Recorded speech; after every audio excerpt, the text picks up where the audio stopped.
अब आप झारखंड में भी देख लीजिए कि, और सिर्फ झारखंड की बात नहीं है, आप किसी भी स्टेट में चले जाइए, बीजेपी का एकमात्र काम है कैसे एक ही समाज को आपस में लड़ा दिया जाए, कैसे जो है उनके बीच में अंतर्विरोध पैदा कर दिया जाए। और झारखंड के लोग जब आपस में लड़ने लगेंगे तो झारखंड का खान खदान, फैक्ट्री, खेत, एयरपोर्ट, रेलवे सब अपने दोस्त को बेच दिया जाए। ये मॉडल हम लोगों को समझना पड़ेगा और इस मॉडल के चलते लगातार अन्याय हो रहे हैं। अगर आप किसान की बात करेंगे, किसान आत्महत्या कर रहे हैं। एक साल में 12,000 से ज्यादा किसान आत्महत्या कर रहे हैं, नौजवान आत्महत्या कर रहे हैं, आए दिन महिलाओं के ऊपर अत्याचार हो रहा है, श्रमिकों के साथ अत्याचार हो रहा है।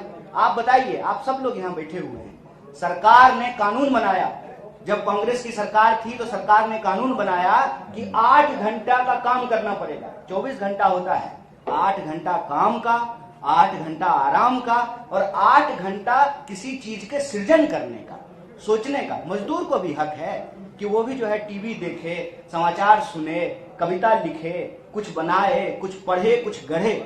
ये जो 8-8 घंटे का नियम बनाया था, कहीं ये नियम अब लागू हो रहा है? आप सब लोग मीडिया सेक्टर में ही हैं, बता दीजिए 8 घंटा काम करते हैं कि 8 घंटा से ज्यादा काम करते हैं? लेकिन आपको मजबूरी में काम क्यों करना पड़ता है? क्योंकि कानून को कमजोर किया जा रहा है। कानून को किस लिए कमजोर किया जा रहा है? मालिकों के पक्ष में। और मालिकों के पक्ष में क्यों कमजोर किया जाता है? क्योंकि मालिक चंदा दे रहे हैं सरकार को। इसीलिए सरकार आज आम लोगों के साथ अन्याय कर रही है। इसीलिए भारत जोड़ो न्याय यात्रा भारत जोड़ो यात्रा का ही एक्सटेंशन है। भारत जोड़ो यात्रा में राहुल जी बार बार बोले कि हम नफरत के बाजार में मोहब्बत की दुकान खोलने चले। और जब वो लोगों से मिले तो ऐसा महसूस हुआ कि हर वर्ग के साथ अन्याय हो रहा है, हर वर्ग के साथ, चाहे वो युवा हो, किसान हो, मजदूर हो, महिला हो, सबके साथ अन्याय हो रहा है। और इस अन्याय के खिलाफ न्याय की स्थापना बहुत जरूरी है और इस न्याय के लिए ही भारत जोड़ो न्याय यात्रा चली है।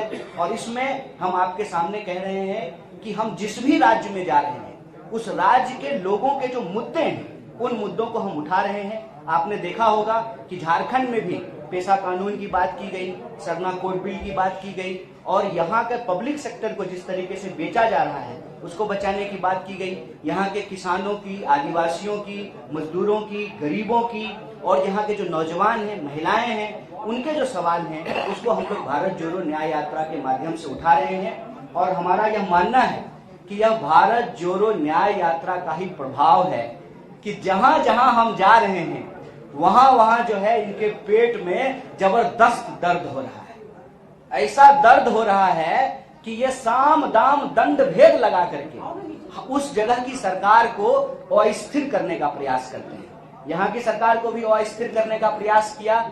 लेकिन मैं आप सबको एक बात कह देना चाहता हूं कि चाहे ये जितनी भी ताकत लगा लें, भारत जोड़ो न्याय यात्रा न्याय की पुनर्स्थापना किए बिना रुकने वाली नहीं है।